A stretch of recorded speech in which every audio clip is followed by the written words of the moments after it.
কারণ আমার আল্লাহ কোরআনে জানালেন, মান বাকা মিন খাশিয়াতিল্লাহ হারামাল্লাহু আলাইহিন নার।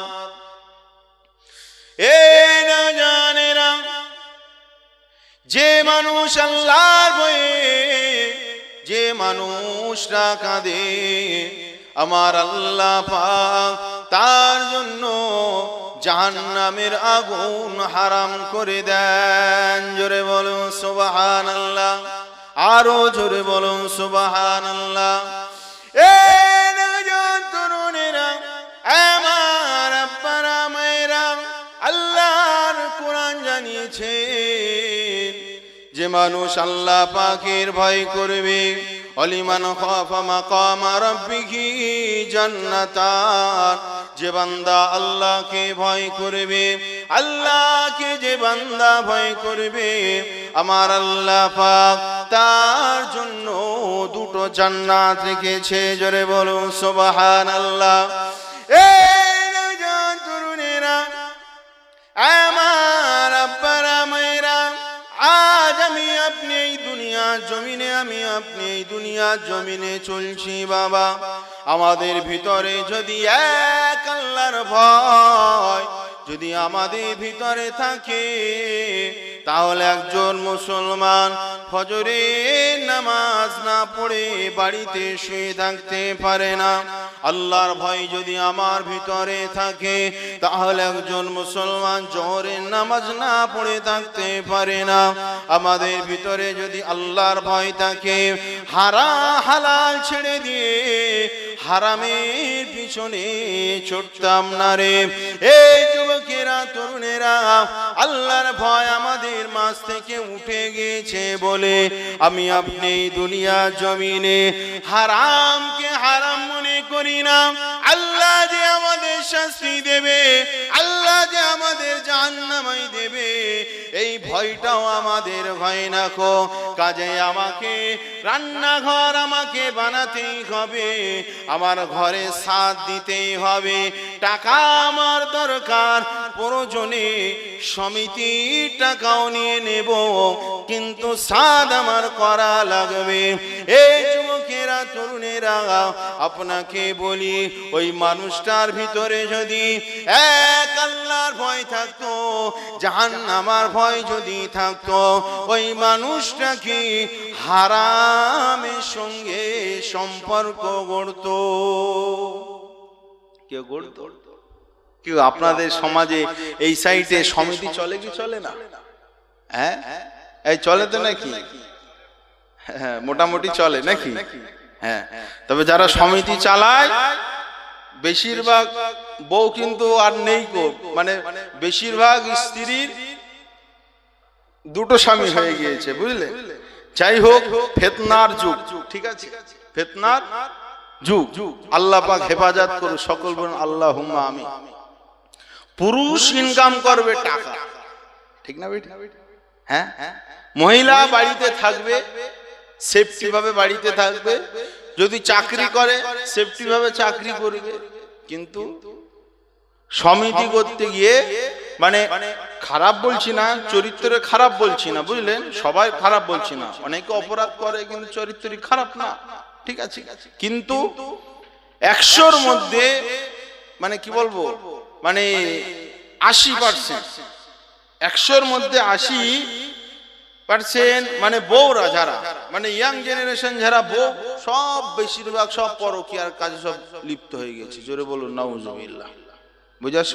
এটা বাস্তব, কিন্তু কিছু বলতে পারে না, কারণ বউকে সমিতি করতে পাঠিয়েছে। এখন স্বামী যদি কিচ্ছু বলে, তখন স্বামীর উপরে আবার জোর চাপাবে, কেন? স্বামী তো কাপুরুষত্ব দেখিয়েছে, আমি পাচ্ছি না, তুই চালা, ঠিক না বেটা?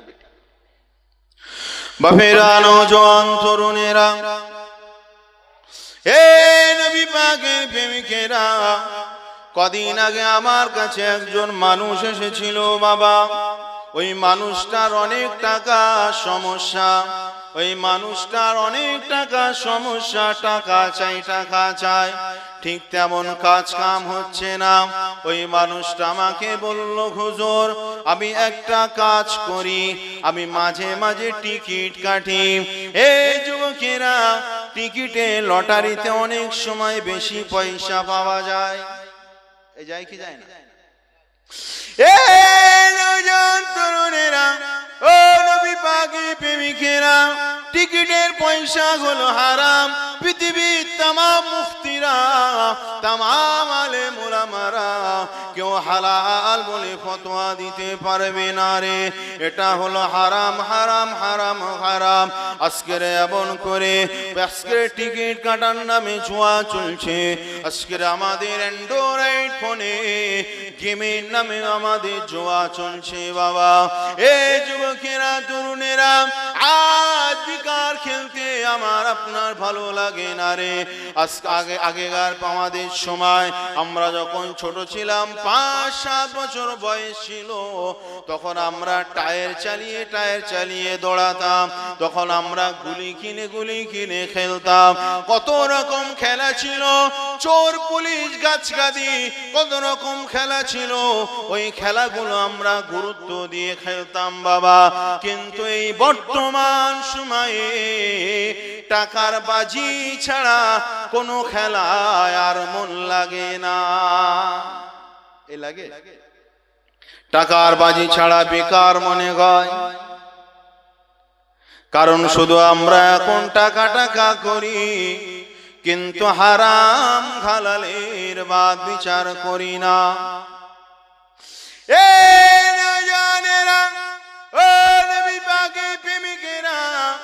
আজকের ওয়াজ যদি আপনি দিলের কান দিয়ে শুনেন, ইনশাআল্লাহ আপনার পরিবর্তন হয়তো হয়ে যাবে বাবা। আল্লাহ নবীর একজন সাহাবী ছিলেন হযরত আবু বকর রাদিয়াল্লাহু তাআলা আনহু। আল্লাহ নবী সাল্লাল্লাহু আলাইহি সাল্লামের ওই সাহাবী, তিনার একজন খাদেম ছিল, তিনার একজন দাস ছিল। ওই খাদেম গোলামটা কি করলো? গোলামটা এক ঝুলি খাদ্য নিয়ে বাড়িতে ফিরেছিল। হযরতে আবু বকর হুজুরের এতটা খিদা পেয়ে গিয়েছিল, তিনি আর থাকতে পারছিলেন না।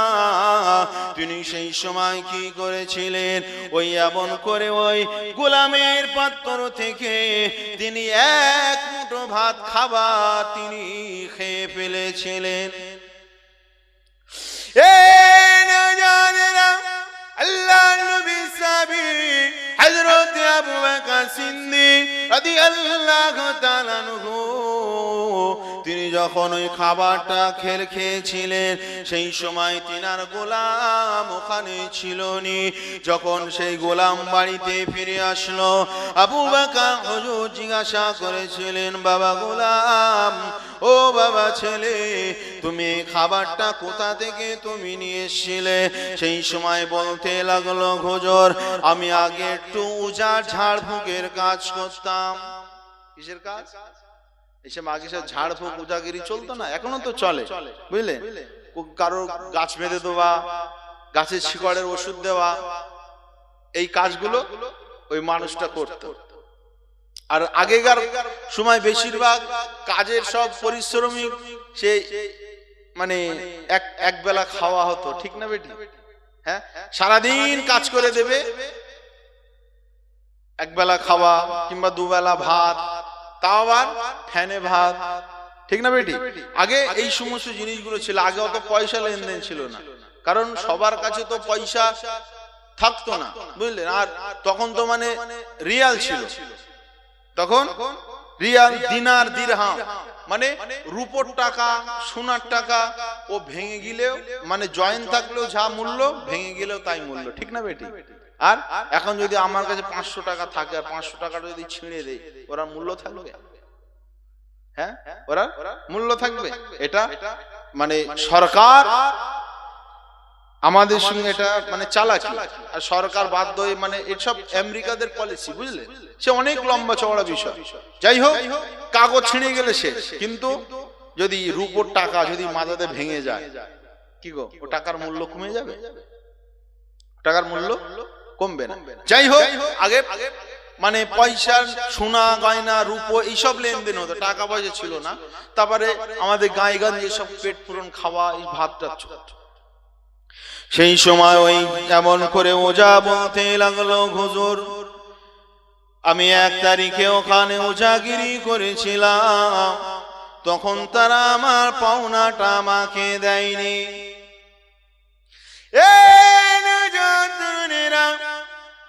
আজ থেকে 2 বছর আগের এই ঘটনা। 2 বছর পরে আমি ওই রাস্তা দিয়ে যাচ্ছিলাম, দেখলাম ওদের বাড়িতে খানা হচ্ছে। আমি সেই সময় তাদের ওখানে গিয়ে বললাম, আমার পাওনাটা তো দেওনি, আমাকে দিয়ে দাও। সেই সময় কি করলো, ওই শিরকি কালাম, মুজাগিরি কালামের ওই কর্মের যে পাওনাটা, সে ভাত যেটা, খাদ্য যেটা দিয়েছিল, সেটা বাড়িতে নিয়ে চলে আসলো। হযরতে আবু বকর হুজুরকে যখন এই ঘটনাটা বললেন, আল্লাহ নবী সাহাবী হযরতে আবু বকর হুজুর সঙ্গে সঙ্গে নিজের গালের ভিতরে আঙ্গুল ঢুকিয়ে দিল। সঙ্গে সঙ্গে আঙ্গুল দিয়ে দিয়েছে, কারণ পেটে ঢুকেছে হারাম লোকমা। ঠিক না বেটি? পেটে হারাম লোকমা ঢুকেছে, অতএব লোকমাটা তো বাইর করতেই হবে। আল্লাহ নবী সাহাবী বারবার আঙ্গুল দেয়, ওক তোলে, কিন্তু বেরোয় না। আবার যখন পানি খায়, ওক তোলে, তাও বেরোয় না। সেই সময় আমার নবীর অন্যান্য সাহাবীরা আবু বকর হুজুরের দৃশ্যখানা দেখে বলতে লাগলেন, ও ভাই আবু বকর, কেন এত তুমি কষ্ট করছো? সেই সময় বললেন, বাবা আমার শরীরের ভিতরে হারাম লোকমা ঢুকে গিয়েছে, ওই হারাম লোকমা আমার শরীরে পালতে চাই না রে। ও নবী পাকের প্রেমিকেরা, হযরতে আবু বকর সিদ্দিক সেই সময় কি করলেন, আরো পানি পান করলেন। পানি পান করার পরে আবার যখন তিনি হাত দিলেন, তিনার সাধ্য অনুযায়ী চেষ্টা করলেন, যতটা হারাম লোকমা বেরোনোর ততটাই বেরিয়ে গেল।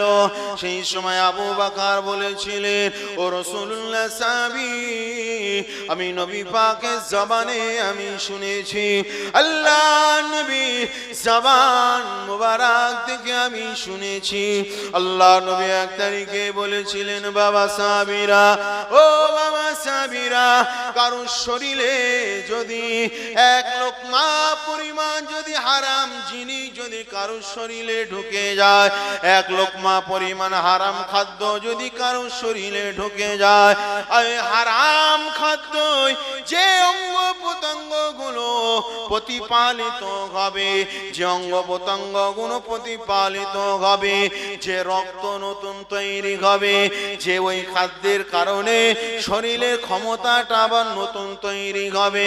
আল্লাহ নবী বলেছিলেন, ও বাবা সাহাবীরা, ওই অঙ্গ প্রত্যঙ্গ গুলো জাহান্নামে যাবার জন্য যথেষ্ট। কারণ আমার আল্লাহ কোরআনে জানিয়ে দিয়েছেন, আমার আল্লাহ পাক বললেন, ওয়াকুদুহান নাস ওয়াল হিজারা, কিয়ামতের ময়দানে, ময়দানে মাশারে দিনে মানুষ এবং পাথর এরাই হবে জাহান্নামার খাদ্য। কি বুঝলে? শরীরের ভিতরে হারাম লোকমা ঢুকেছে, আমাদের শরীরে তো অহরহ হারাম চলে যায়। ঠিক না বেটি? একবারও বাদ বিচার করি? আমরা আরসালানে বিরিয়ানি খাতে যাই, একবারও চেক করি? হ্যাঁ, সব তো হালাল বলে চালিয়ে দিচ্ছে। আগে তো মানে খাদ্যর প্যাকেট যেগুলো হতো, সেই খাদ্যের প্যাকেটের গায়ে মানে আপনার সবুজ ফোঁটা অথবা লাল ফোঁটা দেওয়া থাকতো। ঠিক না বেটি? মানে হারাম হালাল বাছাই করার জন্য। এখন পলিসি করে তারা সমস্ত প্যাকেটের গায়ে সে শরীরের চামড়া দিয়ে তৈরি হোক আর যাদেই তৈরি হোক, সব প্যাকেটের গায়ে সবুজ ফুটা সবুজ টিপ দিয়ে দিচ্ছে, মানে এটা হালাল, খেতে অসুবিধা নেই, ঠিক না বেটি? আমরা তো আর আল্লাহর ওলি না, যতটা বেঁচে চলা যায়, যতটা বেঁচে চলা যায়। মেজলা হুজুর রহমাতুল্লাহ আলাইহি তিনার কাছে যখন কোন হারাম জিনিস আসতো আল্লাহর পক্ষ থেকে, তিনার দিলের ভেতরে ঘুমটা বেজে যেত। জোরে বলুন সুবহানাল্লাহ। একটু জোরে হবে না? নারায়ে তাকবীর, নারায়ে তাকবীর। কি আপনাদের ঘুম পাচ্ছে নাকি? কি আলোচনা বেজার হচ্ছে? হ্যাঁ, ঘুম পাচ্ছে? আরে কি কিছু বলে না আমার বাপেরা। হারাম হারাম থেকে পরহেজ করে আমাদের চলতে হবে। আল হালালু বাইয়িনুন আল হারামু বাইয়িনুন ওয়া বাইনাহুমা মুতাশাবিহাত।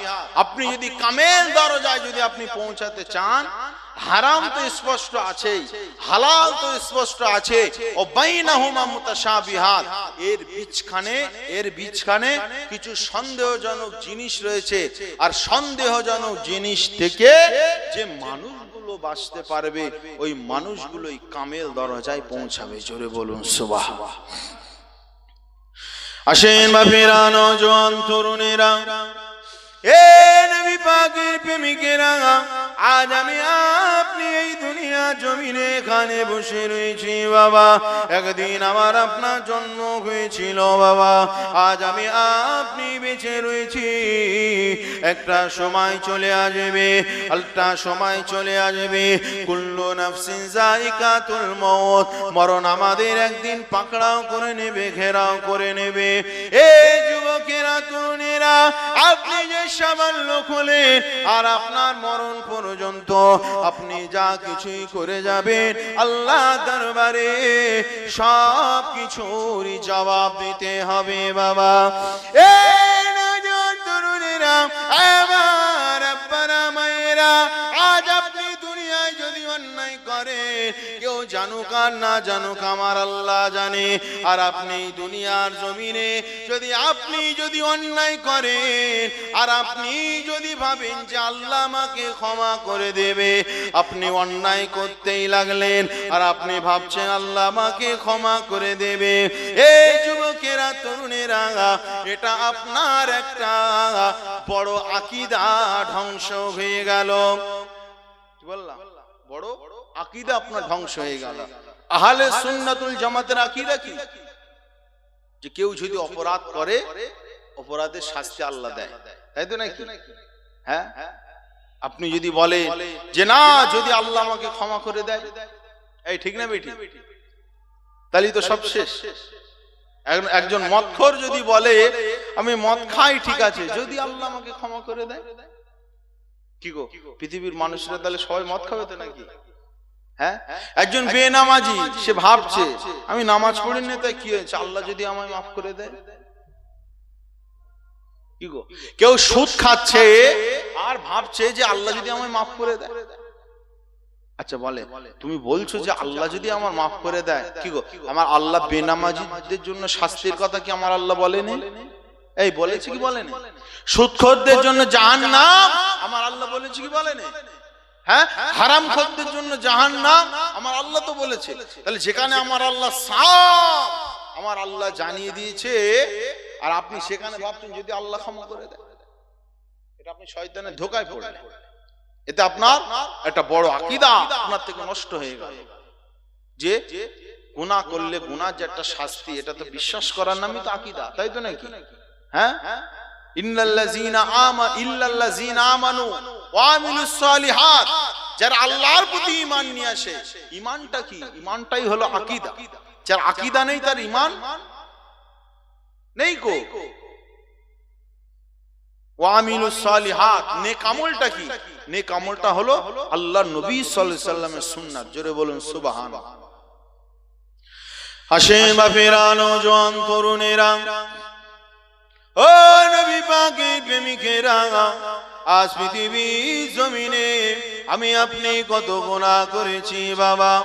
আমাদের সমাজে অনেক জিনাকা ব্যভিচারী আমাদের সমাজে রয়েছে বাবা, পৃথিবীর কেউ জানে না রে।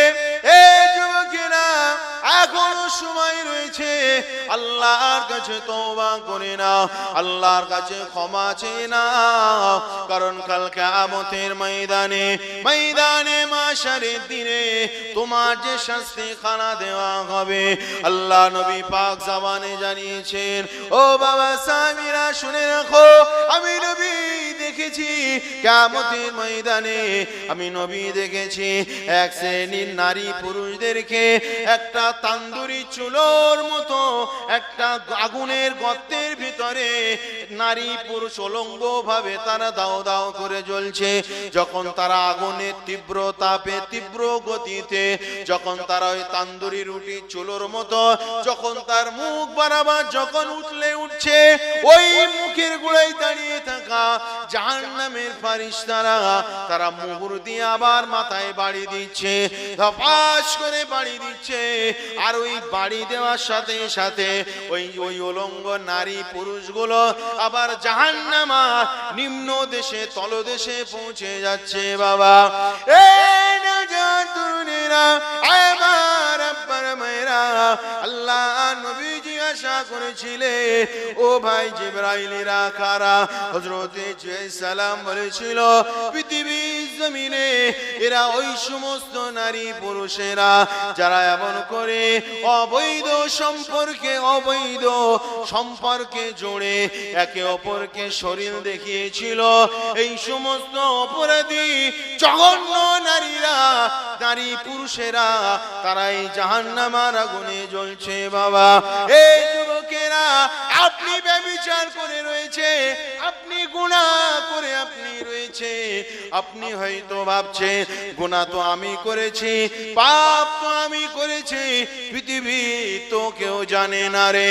এই যুবকেরা, আপনি গুনাহ করেন রাতের অন্ধকারে, আপনি গুনাহ করেন সিনেমা হলে, আপনি গুনাহ করেন যেখানেই করেন না কেন, তুমি কখনোই ছাড় পাবে না বাবা।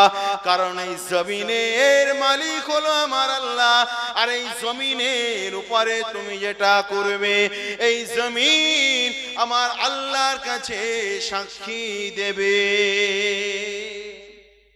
কেউ দেবে কি দেবে না? ইয়াউমাইযিন তুহাদ্দিসু আখবারাহা, এই জমিন সেদিন আল্লাহর সঙ্গে কথা বলবে। তুহাদ্দিসু আখবারাহা, এই জমিনের উপরে কি ঘটেছিল, আখবারাহা কি খবরের কাগজ আমরা পড়ি তো নাকি, আখবারাহা খবর, জমিন খবর দেবে। এই জমিনের উপরে যারা অপরাধী করেছে, অপরাধী যারা করেছে, জমিন তার জন্য সাক্ষী। এই ঠিক বলছি না?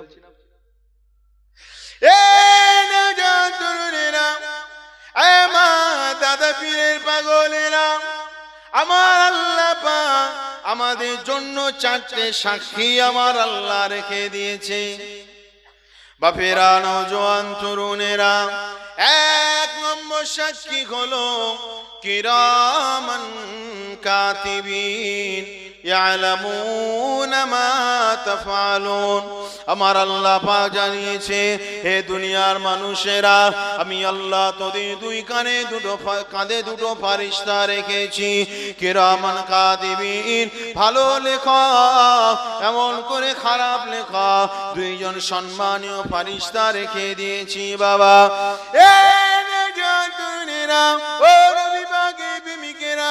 আপনি যদি কাউকে ফোন করে যদি মার্ডার করা, যদি আপনি হুমকি দেন বাবা, আপনি ফোনের মাধ্যমে দুর্নীতি করা যদি কাউকে পরামর্শ দেন বাবা, আপনি যদি রাতের অন্ধকারে আপনার ওই ঘরের স্ত্রীকে যদি আপনি মারেন, আপনার ঘরের স্ত্রীকে যদি আপনি মারেন, এই যুবকেরা পৃথিবীর কেউ জানুক চাই না জানুক, এটা কিরামান কাতিবিনের চোখে থেকে কি ফাঁকি দেওয়া যাবে? এই যাবে? হায় হায়, কিরামান কাতিবিনের চোখে ফাঁকি দেওয়া যাবে না। আপনি আপনার স্ত্রীকে মারছে, আস্তাগফিরুল্লাহ, একটু দিলটা কাঁপে না? আপনার তো ঘরে একটা মেয়ে আছে, ঠিক না বেটি? হ্যাঁ, আপনি বিয়ে করলেন, দেখেন বিয়ের সময় না যখন একটু বিয়ের শখ জাগে তখন ম্যাক্সিমাম মেয়েই ভালো লাগে দেখতে, ঠিক না বেটি?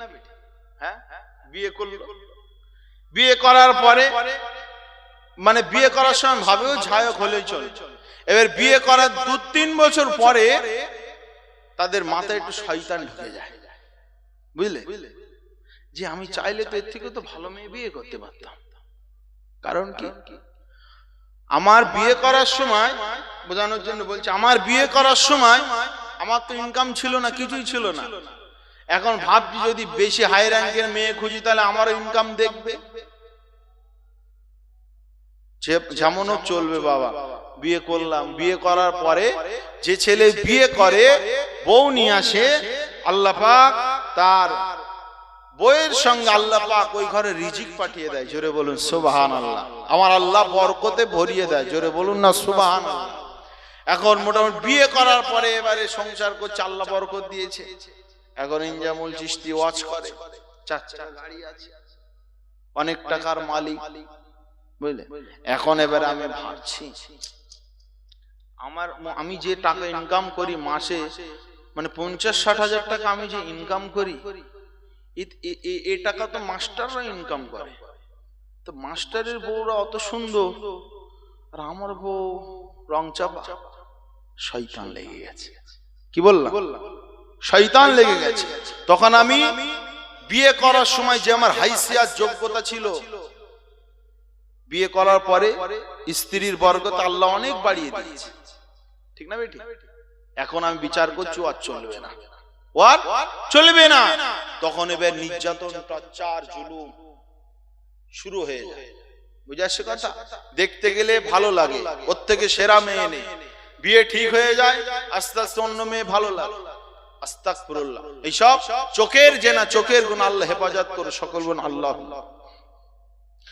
আসেন বাপেরা, নওজোয়ান তরুণেরা, ও নবী পাকের প্রেমিকেরা, পৃথিবীর জমিনে আপনি যে অন্যায়গুলো করছেন, আপনি যে একজনা কলিজা টুকরা সন্তান, একজনার মেয়েকে আপনি একা পেয়ে আপনি তাকে মারছেন। এই যুবকেরা, ওই মেয়েটা হয়তো কাঁদছে ঠিকই, ওই মেয়েটা কিছুই বলতে পারছে না, ওই মেয়েটার আপনি স্বামীগণ কিছুই বলতে পারছে না রে। আমার আব্বারা মায়েরা, ওই মেয়েটার বদদুয়া একদিন আপনাকে ধ্বংস করে দেবে বাবা। কারণ যে মানুষটার উপরে জুলুম করা হয়, যে মানুষটার উপরে জুলুম করা হয়, এই যুবকেরা, ওই মানুষটার আর আল্লাহ পাকের বিচখানে কোনো পর্দা থাকে না। তুমি স্ত্রীকে যে মেরেছো, তোমার স্ত্রী রাতের অন্ধকারে চোখ থেকে যে পানিগুলো জড়িয়েছে বাবা, এক এক ফোঁটা পানির হিসাব আমার আল্লাহর কাছে দিতে হবে। এক এক ফোঁটা পানির হিসাব। আপনার স্ত্রী তাই কি হয়েছে, অন্যায় ভাবে জুলুম করে আপনি যদি তার উপরে কোনো ক্ষতি করেন বা জুলুম করেন, এক এক ফোঁটা জুলুমের হিসাব আল্লাহর দরবারে দিতে হবে। আপনার বউকে তার আপনি বানাননি, আপনার স্ত্রীকে আপনি তৈরি করেননি, তৈরি করেছে আমার আল্লাহ। আমি পুরুষ, আমাকে যেমন আল্লাহ বানিয়েছে, একজন নারী তাকে আল্লাহ বানিয়েছে। নারী যদি তার স্বামীর সঙ্গে যদি বাড়াবাড়ি করে, খারাপ আচরণ করে, যেমন জাররা জাররা হিসাব দিতে হবে, ঠিক পুরুষও যদি বাড়াবাড়ি করে, খারাপ আচরণ করে, ওর জাররা জাররা হিসাব আল্লাহর দরবারে দিতে হবে। খেয়াল রাখবেন, খবরদার। আসেন বাপেরা, নওজোয়ান তরুণেরা, আমার আল্লাহ পাক তাহলে 1 নম্বর সাক্ষী কিরামান কাতিবিন বাবা। এই কিরামান কাতিবিনের থেকে কেউ ফাঁকি দিতে পারবো না। দ্বিতীয় নম্বর সাক্ষী হলো এই যে জমিন, এই জমিনের উপরে যে অন্যায়গুলো করব, যে পাপগুলো যে আমি আপনি করব, এর হিসাব আমার আল্লাহ দরবারে দিতে হবে। কারণ জমিন আমাদের জন্য সাক্ষী বাবা। কিরামান কাতিবিন যদি মিস্টেক করে, জমিন মিস্টেক করবে না। অথবা জমিন যদি মিস্টেক করে, কিরামান কাতিবিন মিস্টেক করবে না। কিন্তু আল্লাহ যে সমস্ত ফয়সালা, যে সমস্ত শাহী গওয়াই সাক্ষী আমার আল্লাহ পাক রেখে দিয়েছে, কেউ কখনোই তাদের কর্মে মিস করবে না। করবে? এই জমিন মিস করবে? করবে না। কিরামান কাতিবিন মিস করবে না। আমি যা অপরাধ করছি সবই জানি।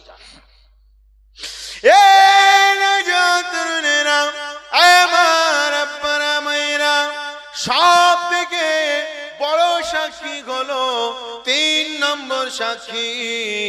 সব থেকে বড় সাক্ষী হলো আমার আপনার হাত পা, আমার আপনার হাত, আমার আপনার পা, আমার আপনার জামান, আমার আপনার কান, আমার আপনার চোখ, এইগুলো হলো সব থেকে বড় সাক্ষী। কাল কিয়ামতের ময়দানে আমার আল্লাহ যখন প্রশ্ন করিবে, এরে বান্দারে তুই কি ব্যভিচারী করেছিলি? বান্দা সেই সময় অস্বীকার করবে, না রে আল্লাহ ব্যভিচারী করিনি। এরে বান্দারে, এরে বান্দিরে তুই কি সমিতির পয়সা খেয়েছিলি? সেই সময় বলবে না খাইনি। এ বান্দারে রাতের অন্ধকারে তুই তোর স্ত্রীকে মেরেছিলি? সে অস্বীকার করবে, না আল্লাহ করিনি। আল্লাহ এমন করে বলবে, এ বান্দা তুই লটারি কেটেছিলি, এ বান্দা তুই সুদ খেয়েছিলি, এ বান্দা তুই ঘুষ খেয়েছিলি, এ বান্দা তুই প্রতিবেশীর উপরে তুই জুলুম খানা করেছিলি। সেই সময় অস্বীকার করবে, না আল্লাহ করিনি। আল্লাহ বলবে, বান্দারে সিনেমা হলে গিয়েছিলি? তখন বলবে, না আল্লাহ করিনি। সেই সময় আমার আল্লাহ কি করবে? আল-ইয়াওমা নাখতিমু আলা আফওয়াহিহিম ওয়া তুকাল্লিমুনা আইদিহিম ওয়া তাশহাদু আরজুলুহুম বিমা কানু ইয়াকসিবুন। আমার আল্লাহ সেদিন আমার জবানে মোহর মেরে দেবে, আমার জবানে আমার আল্লাহ পাক ইসলাম মেরে দেবে। আল-ইয়াওমা নাখতিমু আলা আফওয়াহিহিম, আমার জবানে আমার আল্লাহ পাক ইসলাম মেরে দেবে। ওয়া তুকাল্লিমুনা আইদিহিম, অতুকাল্লিমুনা আইদিহিম, সেদিন আমার হাত সেদিন কথা বলবে। কি বুঝলে? অতুকাল্লিমুনা আইদিহিম, সেদিন আমার হাত কথা বলবে। অতুকাল্লিমুনা তাকাল্লামা কালামা ইয়াকাল্লামু তাকাল্লাম মানে কি? কথা বলা। আর ইয়াদুন মানে কি? হাত। ইয়াদুন থেকে আইদিহিম হাত, সেদিন আমার হাত কথা বলবে। আচ্ছা বলে, আমি ক্ষমতার জোরে আমি কাউকে সই দিয়ে কাউকে চাকরি করিয়ে দিলাম, কি গো হাত সেদিন কথা বলবে কি বলবে না? হ্যাঁ, আপনার গ্রামে যোগ্য সন্তান, যোগ্য ছেলে ছিল, সে পার্টি করতো না বলে আর একজন ছেলে তার ততটা যোগ্য নেই, পার্টির পিছনে সময় দিত বলে চাকরিটা তাকে দিয়েছে। হ্যাঁ, আমার বড় আব্বা চাকরি পেয়েছে, কিন্তু পয়সার জন্য চাকরিটা জয়েন হয়নি, বুঝলে? ওই জায়গাটা তো খালি রয়েছে, ওই জায়গাটা ভরাট করার জন্য একজন মানুষ ওরকম ভাবে চাকরিটা অন্য লোককে দিয়ে দিল। আচ্ছা বলে, সমাজের ভিতরে এইসব খাতা কলমের দুর্নীতি হচ্ছে কি হয়নি? হ্যাঁ, হচ্ছে তো নাকি? সমাজে খাতা কলমের দুর্নীতি হচ্ছে। যারা এই যে কত হাজার চাকরি থেকে বাদ গেল, চাকরি থেকে যে কত হাজার বাদ গেল, কি গো ওরা সলিড মানে চাকরির হকদার, নাকি ঘুষ দিয়ে চাকরি নিয়েছিল তারা? হ্যাঁ, ঘুষ নিয়েছে। আমি বলছি না যে তারা অযোগ্য, ভালো করে বুঝবেন, আমি বলছি না যে তারা অযোগ্য। তারা ঘুষ দিয়ে চাকরি নিয়েছে, এটা তো অপরাধ, এটা অপরাধ। এই যে আমাদের ভারতবর্ষের জমিনে পশ্চিম বাংলায় স্কুল কলেজ আপনার হসপিটাল রয়েছে, এগুলো তো চালাতেই হবে, হবে কি হবে না? নাকি স্কুল খুলে দিয়ে কলেজ খুলে দিয়ে হসপিটাল খুলে দিয়ে সবকিছু ওপেন করে দিলাম আর ওখানে কোনো ডাক্তার লাগবে না, মাস্টার লাগবে না, ইঞ্জিনিয়ার লাগবে না, চলবে? সরকার বাধ্য যারা যোগ্য তাদেরকে বেছে বেছে ওই জায়গার গ্যাপগুলো পূরণ করা, সরকার বাধ্য, হ্যাঁ কি না? ওই বেছে বেছে ওই জায়গার গ্যাপগুলো পূরণ করতেই হবে। এই স্কুলে এতটা মাস্টার লাগবে, ওই স্কুলে এতটা মাস্টার লাগবে। আপনার যোগ্যতা ছিল, আপনি কেন বলেননি? আপনি কেন বলেননি যে না আমি ঘুষ দিয়ে চাকরি নেব না, আমি যদি যোগ্য হই, আমার যদি যোগ্যতা থাকে, তোমরা আমাকে পরীক্ষা নিয়ে যদি আমার যোগ্যতা আমার থাকে তাহলে আমাকে চাকরি দাও, নচেত আমি নেব না। কারণ তুমি যোগ্যতায় চাকরির দাবি করছো, কিন্তু তুমি তো অপরাধ করেছো ঘুষটা দিয়ে, ঠিক না বেটি? তুমি যখন ঘুষ দিয়ে চাকরি নিয়েছিলে, তোমার বাপের জমি ছিল, তোমার বাপের হারাম হালাল টাকা অনেক ছিল, তোমার বাপ যখন পয়সাটা তোমাকে দিল আর তুমি চাকরিটা নিয়ে খুব হেসেছিল, সেদিন এই আপনার এই খোলাপোতা এরিয়ার অনেক ছেলে সেদিন কেঁদেছিল, হাই হাই আজ যদি আমার বাপের 2 বিঘে জমি থাকতো, আজ যদি আমার বাপের 1 বিঘে জমি থাকতো, অন্তত জমিটা বিক্রি করে চাকরিটা আমি নিতে পারতাম, আমার যোগ্যতা ছিল। কিন্তু টাকার অভাবে, টাকা ছিল না বলে, টাকা নেই বলে আজ আমি চাকরি নিতে পারিনি। সেদিন তুমি হেসেছিলে আর খোলাপোতার মানুষ সেদিন কেঁদেছিল, এই ঠিক না বেটি? সেদিন তুমি যদি বলতে না আমি ঘুষ দিয়ে নেব না, আমার যোগ্যতা যদি হয় তাহলেই চাকরি দাও, সেদিন তুমি যদি হাসতে, আর ওই যারা ঘুষ দিয়ে চাকরি নিয়েছিল অযোগ্য, তার বিচখানে যদি এই খোলাপোতার যোগ্য ছেলেরা যদি চাকরিতে জয়েন করতে পারতো, কি গো এদের মুখেও সেদিন হাসি ফুটতো কি ফুটতো না? এই ঘুষ দিয়ে যারা চাকরি নিয়েছে আর যারা টাকার কারণে, ঘুষ দেওয়ার কারণে যারা চাকরি নিতে পারেনি, না দেওয়ার কারণে এদের চোখের পানির মাসুল আমার মনে হচ্ছে। জিনিসটা তো খারাপ লাগতে পারে, ঠিক না বেটা? আসেন বাপেরা, নওজোয়ান তরুণেরা, এ নবী পাকের প্রেমিকেরা, কান কাড়া করে শুনে রেখে দেন বাবা। আজকে আমি ওয়াজ করে বলছি, হয়তো আপনার খারাপ লাগতে পারে। এ যুবকেরা, আপনি বলছি ঘুষ দেব না, যোগ্যতা অনুসারে চাকরি নেব, এটা আমি একা করলে হবে না, এটা তো আপনাদেরকেও এতে সাপোর্ট করতে হবে। এই হবে কি হবে না? কারণ আপনার ছেলে যোগ্য আছে, আপনি যদি সাপোর্ট করেন, এই রকম ভাবে যদি 1টা 2টো 5টা 10টা করতে করতে যদি পশ্চিম বাংলার যদি গোটা ভারতের জমিনে যদি মেজরিটি মানুষ যদি আন্দোলন করতে থাকে, ঘুষের বিনিময়ে কোনো চাকরি নয়, যোগ্যতার বিনিময়ে চাকরি, এই যুবকেরা আপনার গরিব ছেলেকেও সেই সময় পড়িয়ে আপনি শান্তি পাবেন, ঠিক না বেটি? ম্যাক্সিমাম বাড়ি আমাদের মুসলমানেরা পিছিয়ে যাচ্ছে কোথায়? যোগ্যতা কম নেই। কি বললাম? যোগ্যতা কম নেই, ট্যালেন্ট অনেক আছে, ট্যালেন্ট অনেক আছে। আমি ইনজামুল চিশতি, আমি ওয়াচ করতে পারি, আমি ইনজামুল চিশতি।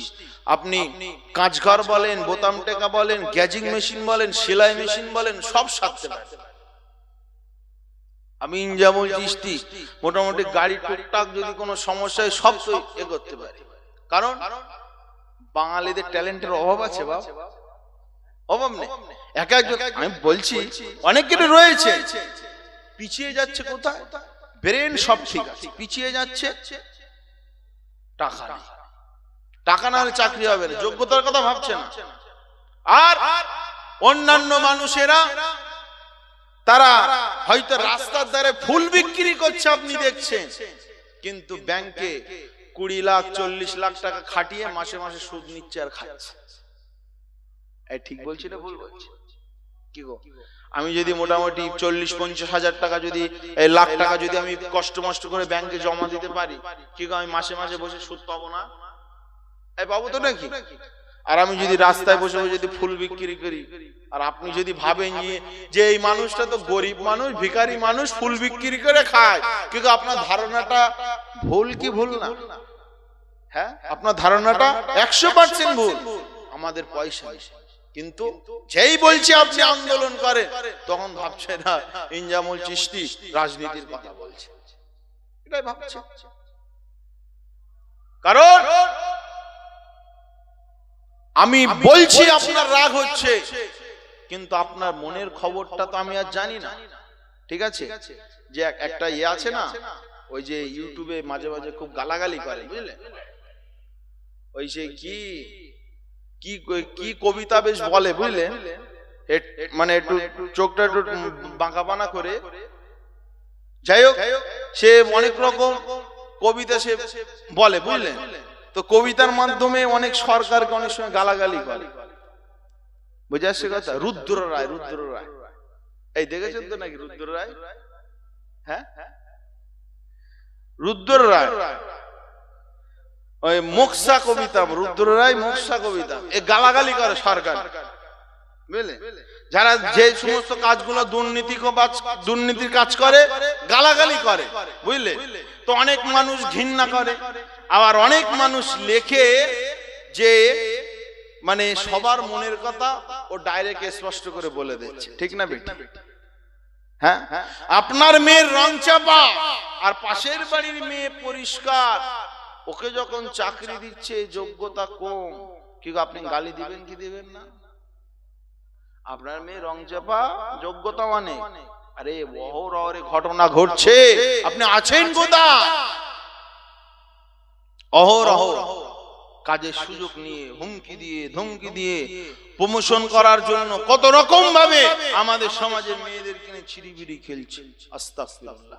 আর আমাদের বোনগুলো সেখান থেকে বেরিয়ে আসতে পারছে না, কারণ বাপ কষ্ট করে চাষবাস করে এটা ওটা করে কষ্ট করে এতদূর নিয়ে এসে আর দেব, তো হোম সার্ভিস আর অফিস সার্ভিস যাই হোক গে যা, আমার সবার দেখার দরকার নেই, ইজ্জত বিক্রি।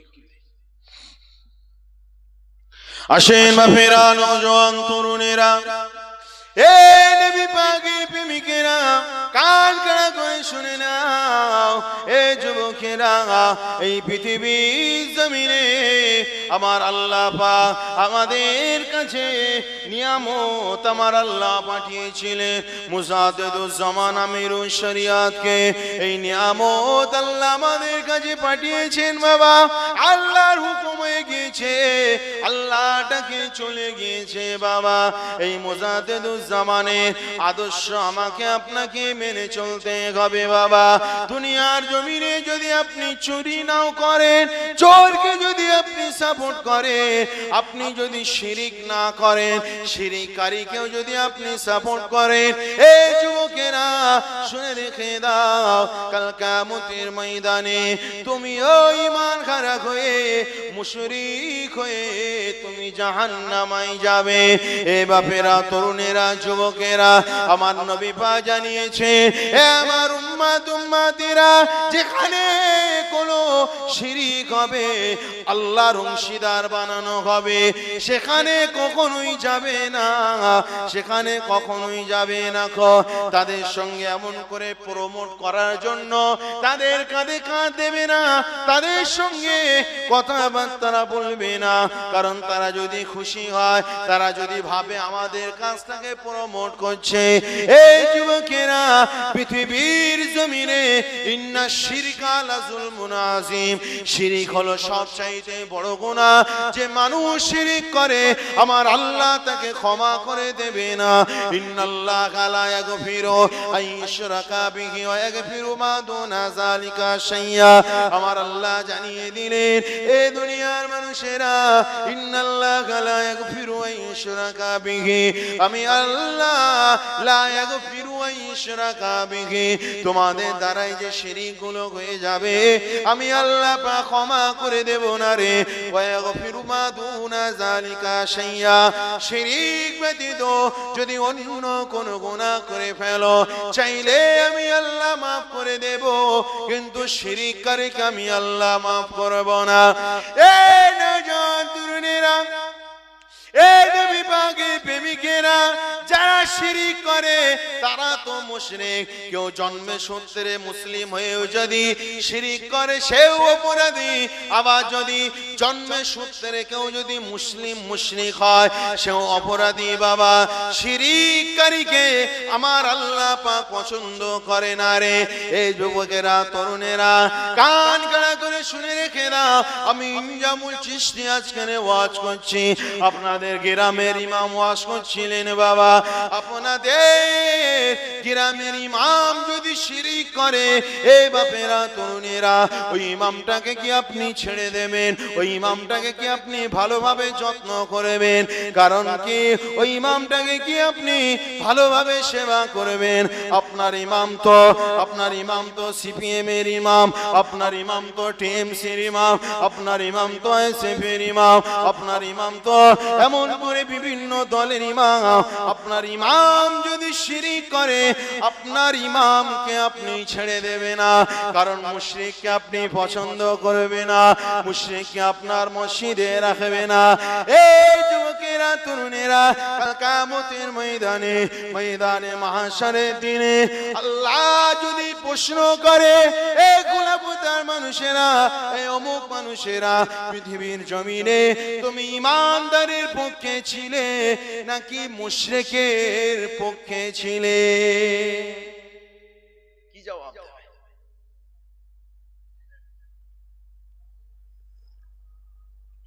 ইমানদারের পক্ষে ছিলে নাকি মুশরিকের পক্ষে ছিলে? বলে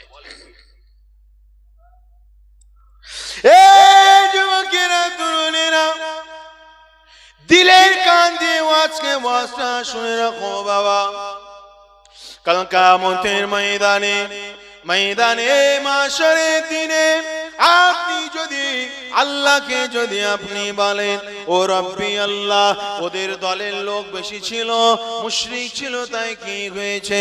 ওদের দলে লোক বেশি ছিল, গিয়েছিলাম, আরে ইমানদার এই দলে লোক কম ছিল বলে যায়নি।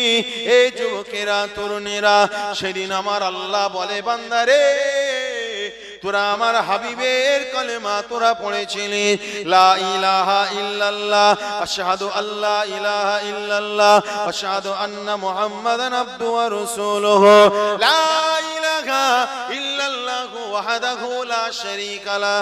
এমন করে কলেমা পড়েছিলিস আর বলেছিলি আল্লাহর সঙ্গে কারো শরীক নাই।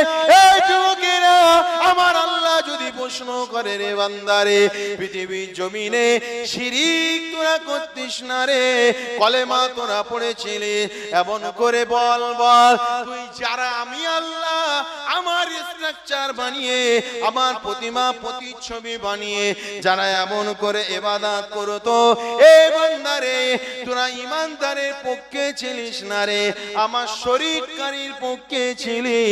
অতএব তোর হাসর নাসর আল মারউ মা মান হাব্বা মান তাশাব্বা বিকওমিন ফাওয়া মিনহু, যা যা চলে যা। তোর জবানে দাবিটা ছিল, ওটা শুধু তোর মৌখিক দাবি ছিল, কিন্তু তুই দিল থেকে আল্লাহর শরীক, তুই দিল থেকে আল্লাহর স্ট্রাকচার, তুই দিল থেকে আল্লাহর প্রতিচ্ছবি, তুই দিল থেকে আল্লাহর প্রতিমাকে এমন করে বিশ্বাস করেছিলি। অতএব বান্দারে, এ বান্দারে, তাসদিক বিল জিনান আমাল বিল আরকান, এমন করে তোর জবান থেকে প্রকাশ পেয়ে গেল গেল, কখনোই আমি আল্লাহ আমাকে ভালোবাসিসনি, কখনোই আমি আমার নবীকে ভালোবাসিসনি, কখনোই কালেমাকে দিল থেকে ভালোবাসিসনি। আমার আল্লাহ বলবে বান্দারে যদি তাই হতো তাহলে একজন ইমানদারি হোক না কেন তার পক্ষ কখনো ছেড়ে দিতে না, তার পক্ষ ছেড়ে দিতে না। বুঝে আসছে? ১,৫০০ বছর আগে, ১,৫০০ বছর আগে মুহাম্মদ রাসূলুল্লাহ সাল্লাল্লাহু আলাইহি ওয়াসাল্লাম তিনি যখন এই ধারার বুকে, এই ধরতি জামানায় তিনি যখন কদম রেখেছিলেন, তিনি যখন এসেছিলেন তখন কেউ ইমানদার ছিল না।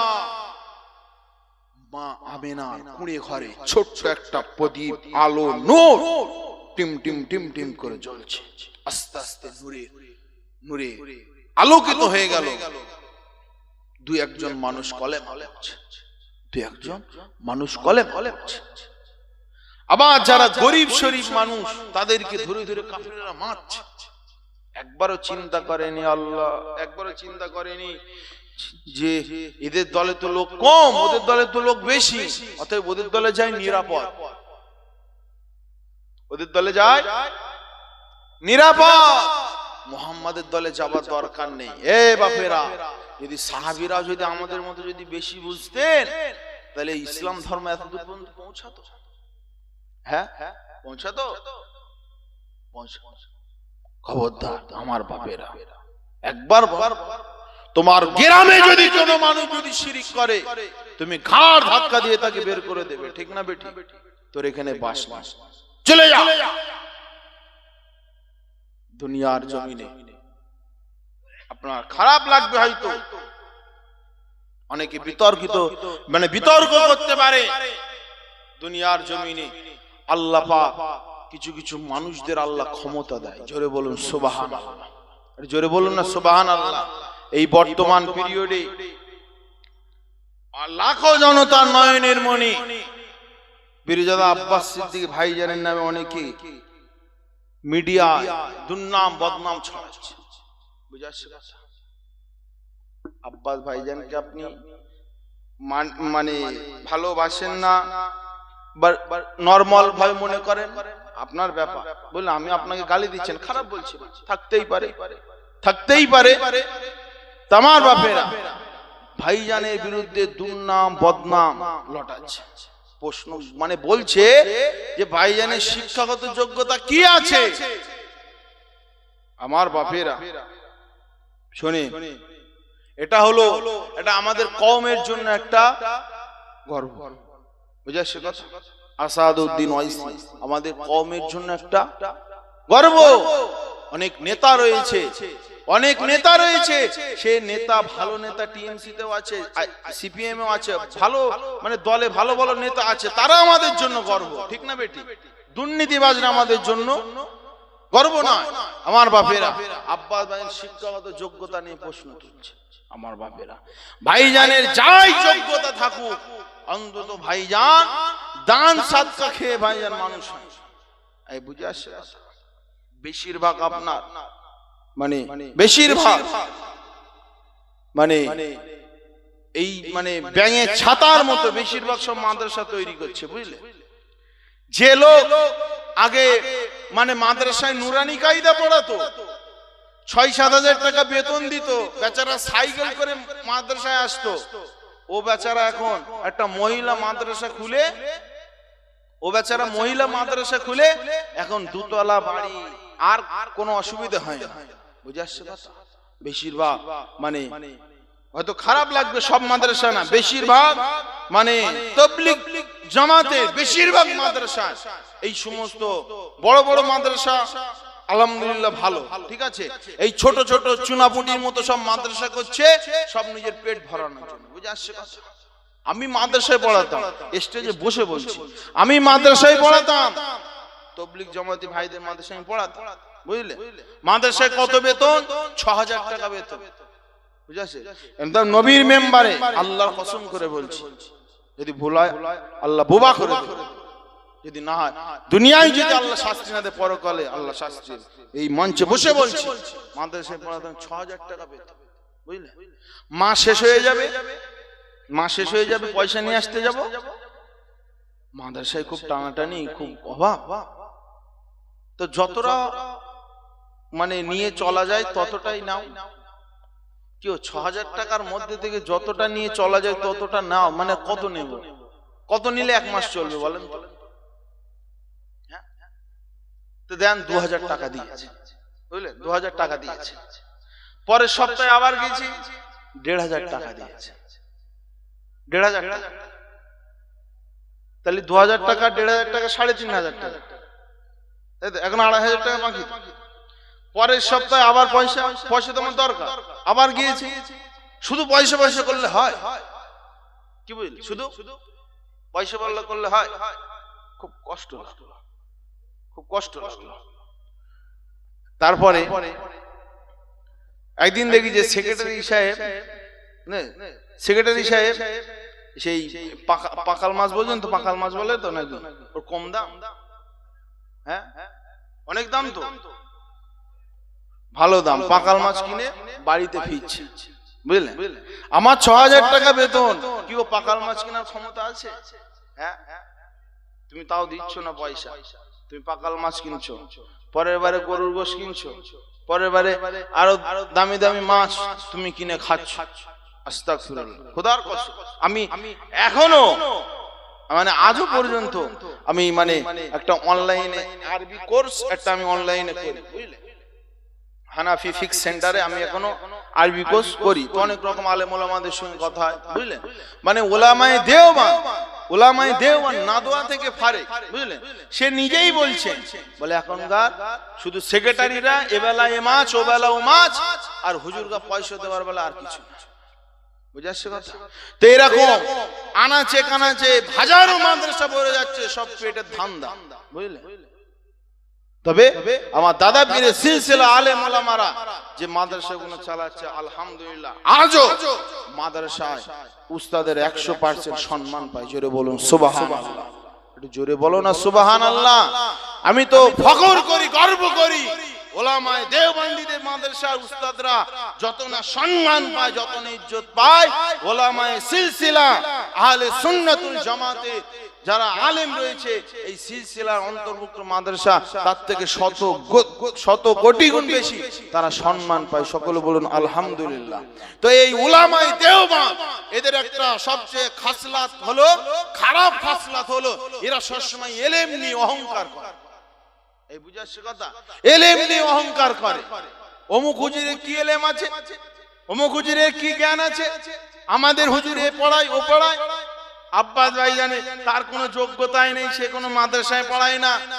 নাসিরউদ্দিন চাঁদপুরি বড় শাইখুল হাদিস, আজিজুল হক কাসেমি বড় শাইখুল হাদিস, এমন করে বড় বড় সব শাইখুল হাদিস, ওদের যোগ্যতা আর এদের যোগ্যতা কিছু কিছু না।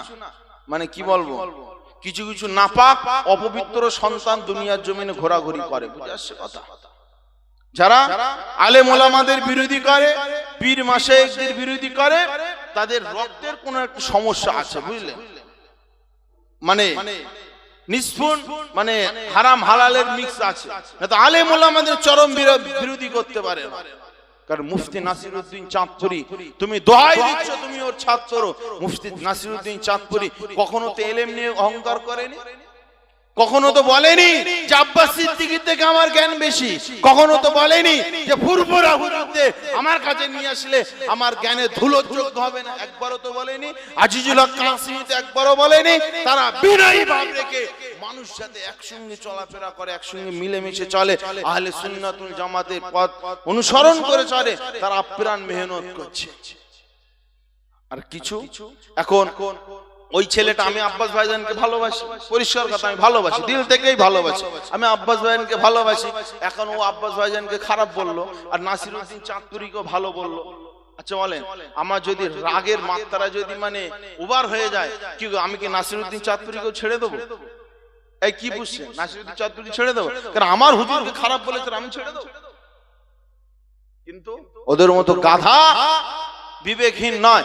নাসিরউদ্দিন চাঁদপুরি যোগ্য আলেম, তুমি টালি করছো, তোমার আর আর বিশেষ করে এই এই এই সমস্ত কিছু কিছু না, এই ভণ্ড যারা মানে তবলিগ জামাতের সাথী হয়ে ঘোরে, কিছু কিছু ভণ্ড তারা সমাজে তো আর কোনো মর্যাদা পায় না, কারণ এলমের অহংকার করে করে সব শেষ। বুঝে আসছে কথা আমার ভাইয়েরা?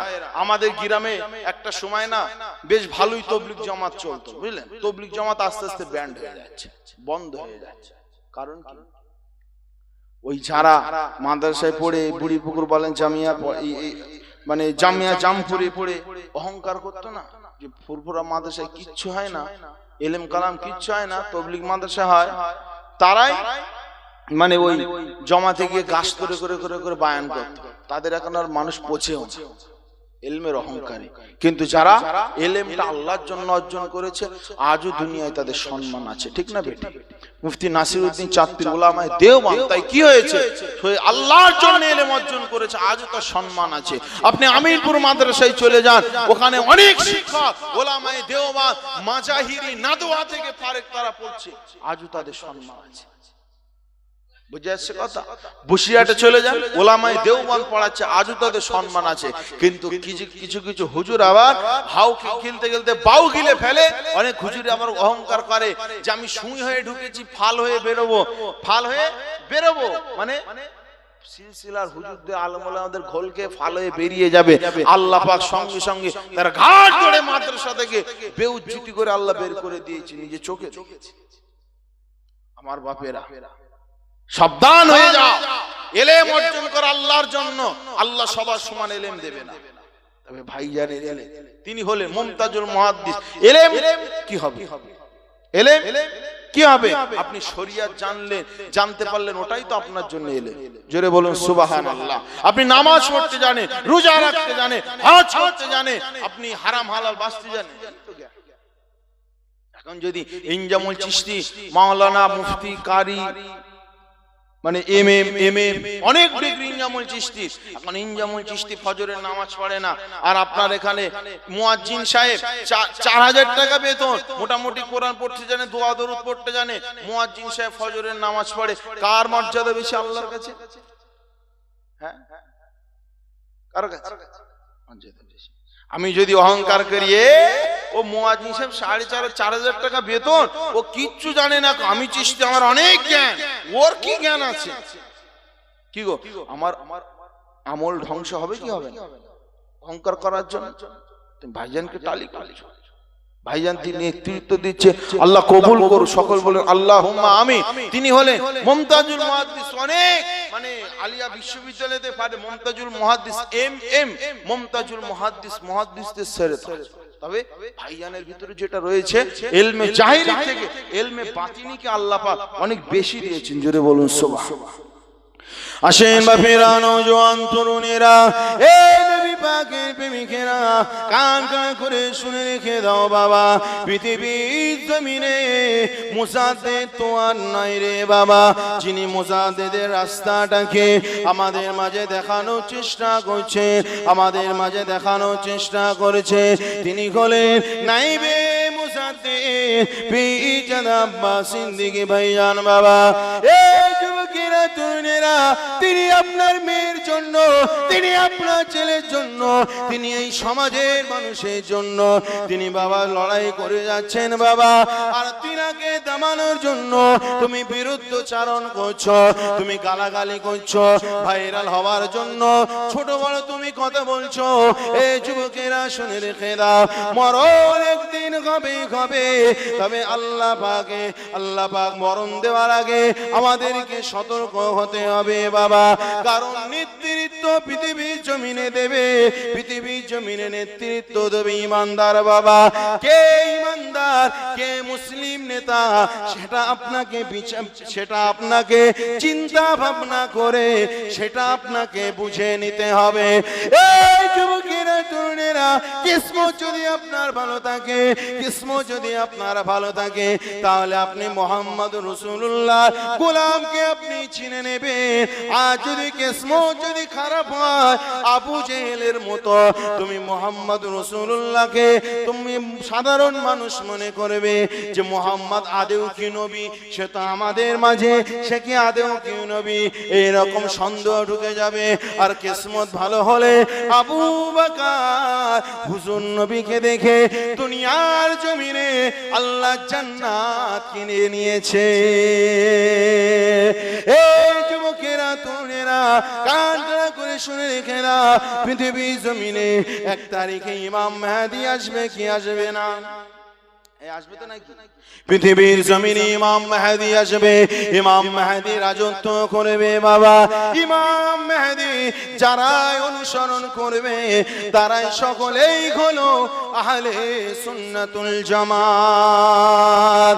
এই যুবকেরা তরুণেরা, আপনি হয়তো ভাবছেন যে আহলে সুন্নাতুল জামাতের যারা অর্থ জানে না তারা ভাবছে তাহলে কি শুধু পশ্চিম বাংলার মানুষেরা, 52 জেলার মানুষেরাই কি সৈন্য হবে?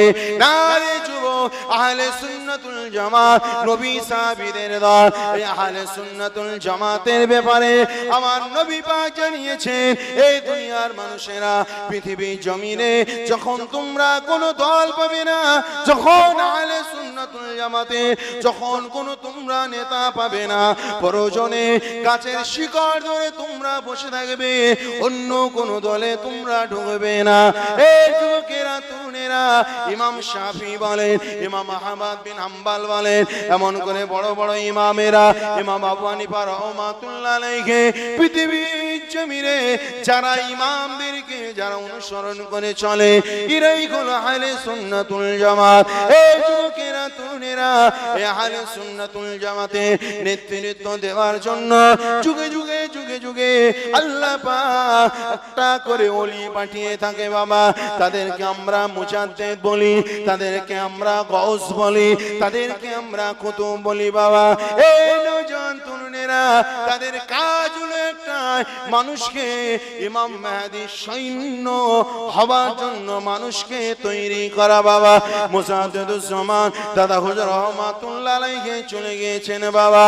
আপনি যদি একটু ফখর, আপনি যদি একটু গৌর করেন, আপনি যদি একটু চিন্তা করেন, নায়েবে মুজাদ্দিদ হয়ে, নায়েবে মুজাদ্দিদ হয়ে অনেক হুজুররাই কাজ করছে, তার মধ্যে থেকে পীরজাদা আব্বাস সিদ্দিকী ভাইয়ার তিনি নায়েবে মুজাদ্দিদ হয়ে, নায়েবে মুজাদ্দিদের মতো দাদা হুজুরের মতো তিনি চেষ্টা করে যাচ্ছে সমাজের মানুষের ভিতরে কিভাবে পরিবর্তন আনা যায়। জোরে বলো না, খারাপ লাগছে, দিলটা পুড়ে যাচ্ছে। আস্তাগফিরুল্লাহ। আপনি হয়তো ভাবছেন যে ও তো আব্বাস, ও তো আব্বাস, আপনি হয়তো ভাবছেন যেদিন খাজা গরিবে নওয়াজ, যেদিন আব্দুল কাদের জিলানী, বড় বড় আল্লাহর ওলি যেদিন পৃথিবীর জমিনে এসেছিল, সেদিন মানুষেরা ঠাট্টা বিদ্রুপ করেছিল। আতায়ে রাসূল গরিবে নওয়াজ খাজা মাইনুদ্দিন হুজুর, উনার যে মানে আনাস সাগর ইলাহা, জোরে জোরে লা ইলাহা লা ইলাহা ইল্লাল্লাহু,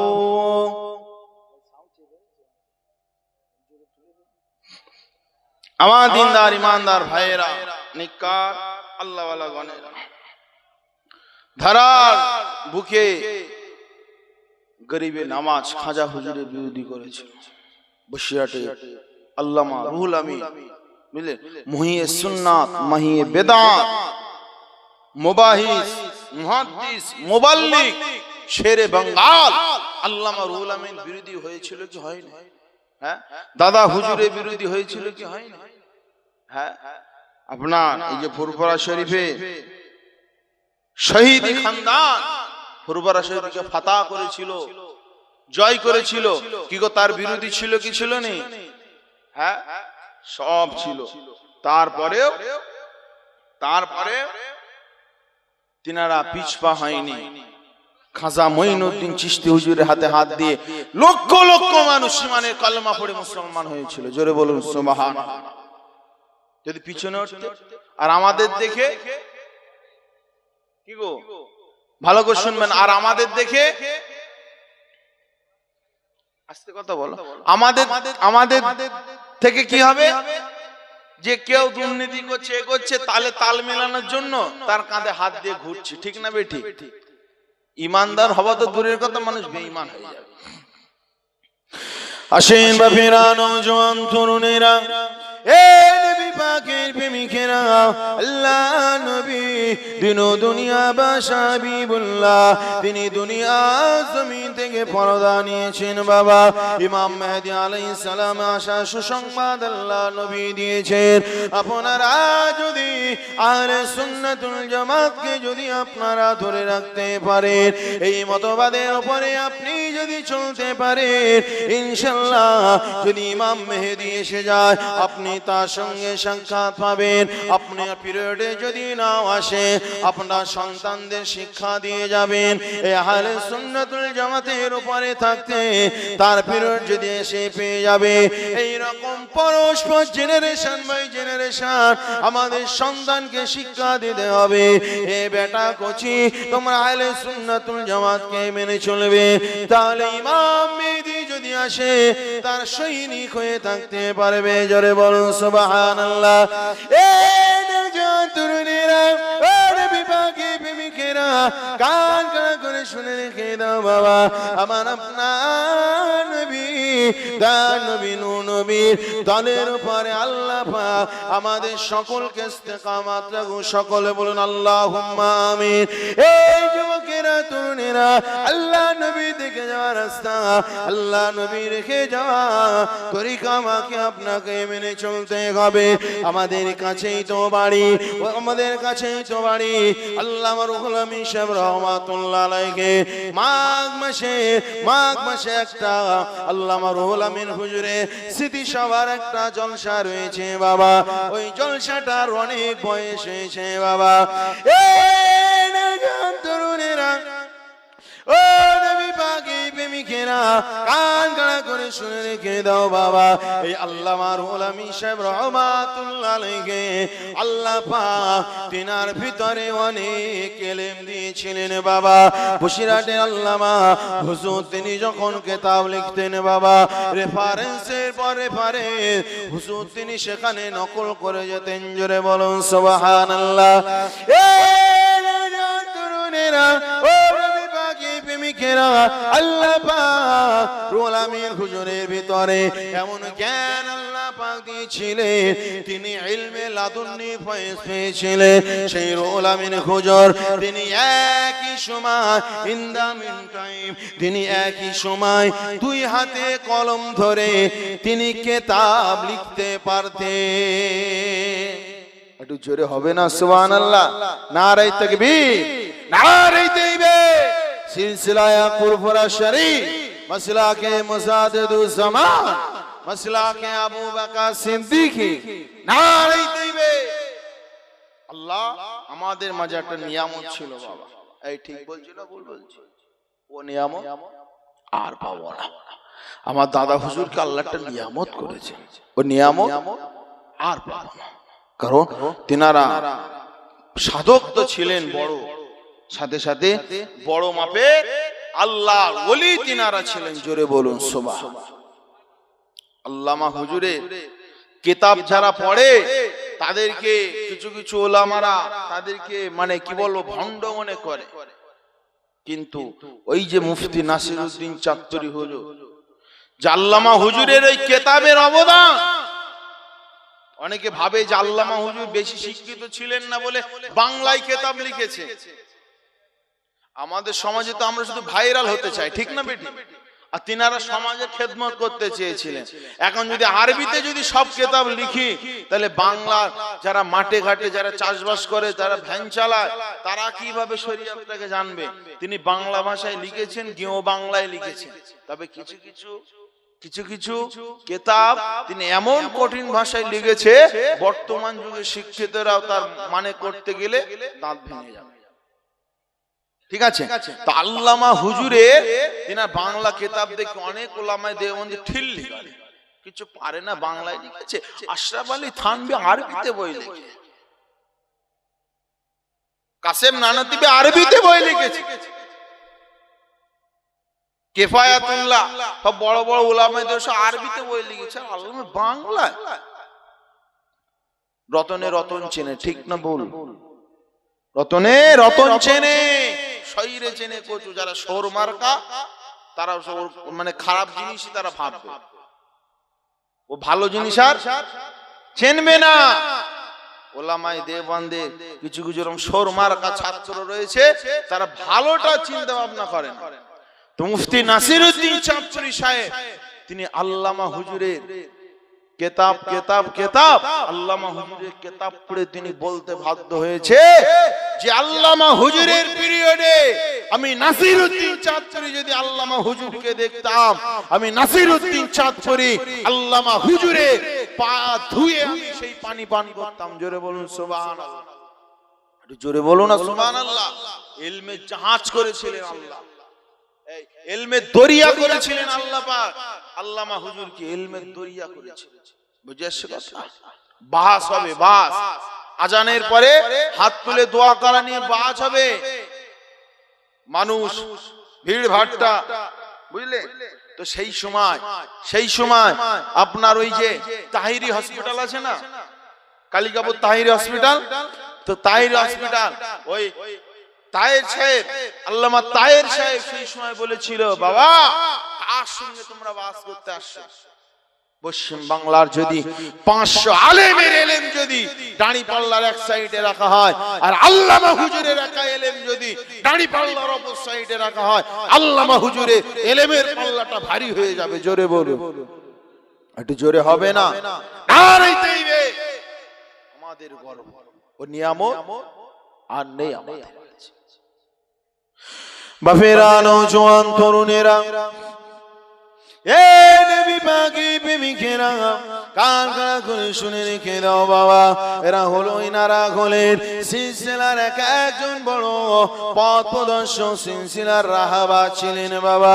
বসিরহাটে আল্লামা হুজুর ছিলেন, দাদা হুজুর রহমাতুল্লাহ আলাইহি ছিলেন বাবা। এইরকম ভাবে হাজার হাজার দাদা পীরে সিলসিলার আলেম ওলামারা রয়েছে বাবা। দাদা হুজুরের কয়েক শত খলিফা ছিলেন, তারাও সিলসিলার খেদমত করে গিয়েছে, সিলসিলার রাহবারগিরি করে গিয়েছে, সিলসিলার মেহনত করে গিয়েছে বাবা। আজ আমাদের মাঝে তেনারা নেই, তেনাদের উত্তরসূরিদেরকে আমাদেরকে মেনে চলতেই হবে। কারণ আমার আল্লাহ কোরআনে জানিয়েছে, এই দুনিয়ার মানুষেরা পথভ্রষ্ট, এই দুনিয়ার মানুষেরা যখন তোমাদের কোনো কিছু জানার দরকার থাকবে, তখন তোমরা আহলে জিকির অর্থাৎ আলেম ওলামা, আহলে সুন্নাতুল জামাতের আলেম ওলামাদের কাছে চলে যাবে।